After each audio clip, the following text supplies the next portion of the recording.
ہمارا آبائی شہر آسمان ایسی جگہ ہے جہاں ابدی خوشی کثرت سے رہتی ہے۔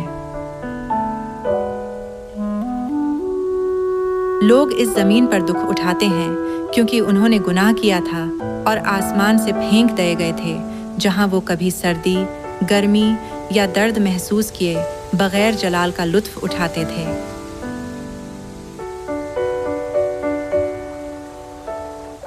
چونکہ یہ زمین گنہگاروں کی توبہ کے لیے پناہ کا شہر ہے، تو یہ مشکلات سے بھری پڑی ہے۔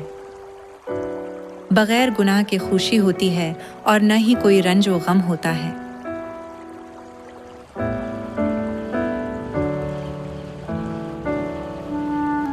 آسمان کی بادشاہی ایسی جگہ ہے جہاں آپ صرف اس صورت میں داخل ہو سکتے ہیں جب آپ بے گناہ ہوں۔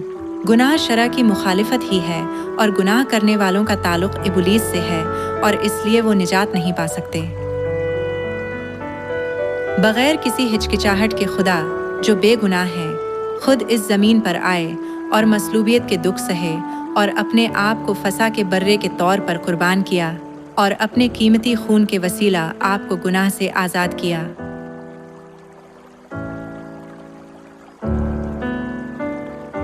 اس کے علاوہ ایک بار پھر خدا نے جسم کا خیمہ پہنا جو کانٹوں اور جھونپڑیوں کی مانند ہے، تاکہ اس سچائی کو جسے ابلیس نے چرائی ہو دوبارہ حاصل کریں اور نجات کو آپ کی رہنمائی کریں۔ ہمیں باپ کی محبت کو سمجھنا چاہیے جو گناہ کو مٹانے کے لیے آئے تھے اور گنہگاروں کو آسمان کی بادشاہی میں لے جانے کا مقصد رکھتے ہیں، جو جہنم کی جلتی گندھک کا مقدر ہے۔ چونکہ آپ نے نئے عہد کی فسح کے وسیلہ گناہوں کی معافی حاصل کی ہے، تو آپ کو ہوشیار رہنا چاہیے کہ دوبارہ گناہ کرنے میں گمراہ نہ ہوں۔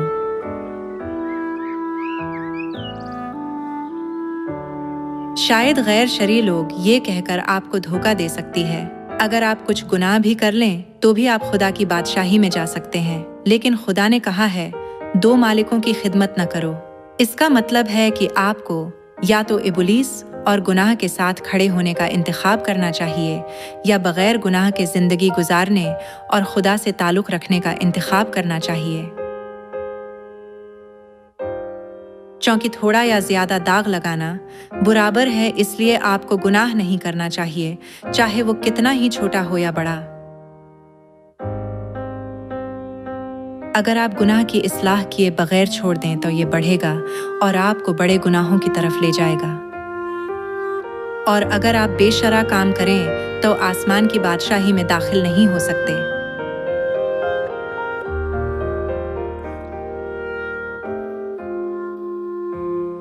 خدا کے احکام نہ ماننا بے شرع ہے، اور خدا کے کلام کی مرضی کے مطابق عمل نہ کرنا بھی بے شرع سمجھا جاتا ہے۔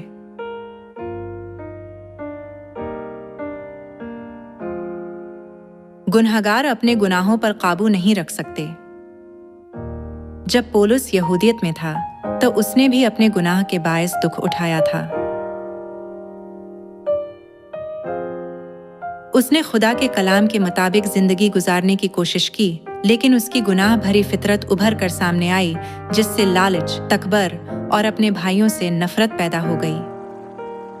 بس ہم مسیح سے ملنے پر اسے گناہ سے آزاد ہوتے اور اپنی آزادی میں خوشی ہوتے دیکھ سکتے ہیں۔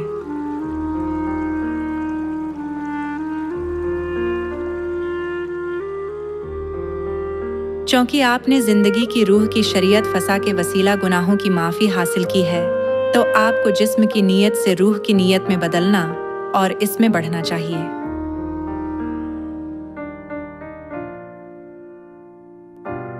جسمانی نیت آپ کو خدا کا دشمن بناتا اور گناہ کی طرف لے جاتا ہے۔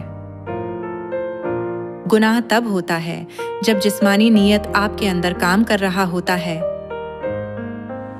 جبکہ گناہ سے پرہیز کرنا ظاہر کرتا ہے کہ روح کی شریعت آپ کے اندر کام کر رہی ہے۔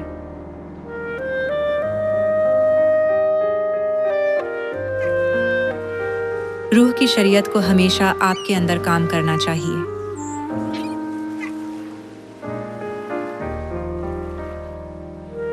اگر آپ آسمان کی قدر کو پہچاننے میں ناکام رہتے ہیں اور خدا پر ایمان نہیں رکھتے جو آپ کے گناہوں کو مٹا دیتا ہے اور آپ کو واپس آسمان کی بادشاہی کو لے جاتا ہے، تو آپ خدا کو خوش نہیں کر سکتے اور گناہ کرنے کے پابند ہوں گے۔ آج کی دنیا میں سدوم اور عمورہ کے زمانے کی طرح بہت زیادہ حالات گناہ کے لیے سازگار ہیں۔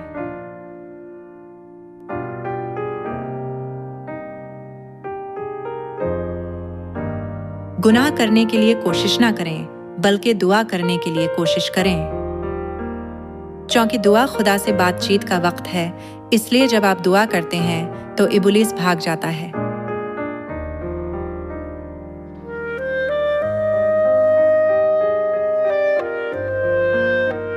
جب آپ خدا کے کلام کا مطالعہ کرنے میں کوتاہی کرتے ہیں تو گناہ مسلسل زندہ رہتا ہے، لیکن جب خدا کا کلام آپ کے اندر رہتا ہے تو ابلیس فطری طور پر پیچھے ہٹ جاتا ہے۔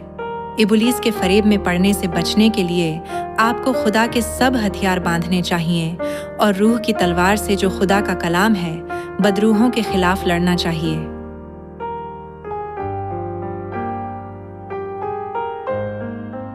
آپ کو صرف خدا کا کلام ہی نہیں سننا چاہیے، بلکہ جو کچھ آپ نے سنا ہے اسے بانٹنا بھی چاہیے۔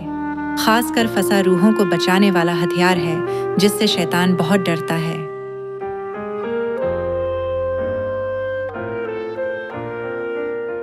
جب آپ نئے عہد کے کلام کی منادی کرتے ہیں تو آپ کا ایمان ثابت قدم رہتا ہے اور آپ لوط کی طرح راست بازی سے سوچنے لگتے ہیں اور سوچتے ہیں کہ میں گناہ ترک کرنے اور آسمان کی بادشاہی میں داخل ہونے میں کیسے ان کی مدد کر سکتا ہوں۔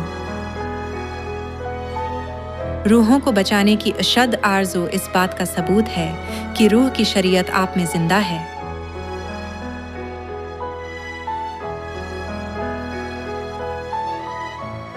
کتاب مقدس کہتی ہے کہ خدا کی راست عدالت کے دن گناہ کرنے والوں کو سزا دی جائے گی، اور وہ جو خدا کے کلام کے مطابق زندگی گزارتے ہیں روحانی بدن میں بدل کر آسمان پر اٹھائے جائیں گے۔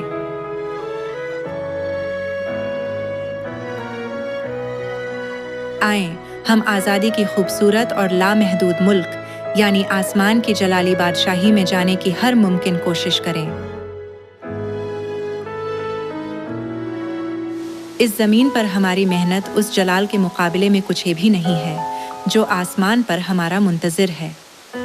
پیارے فرزندو، اس دنیا میں سدوم اور عمورہ کی طرح گناہ نہ کریں۔ ہم یقیناً آسمان کی ابدی بادشاہی میں جاتے ہیں جہاں کوئی رنج یا درد نہیں ہے۔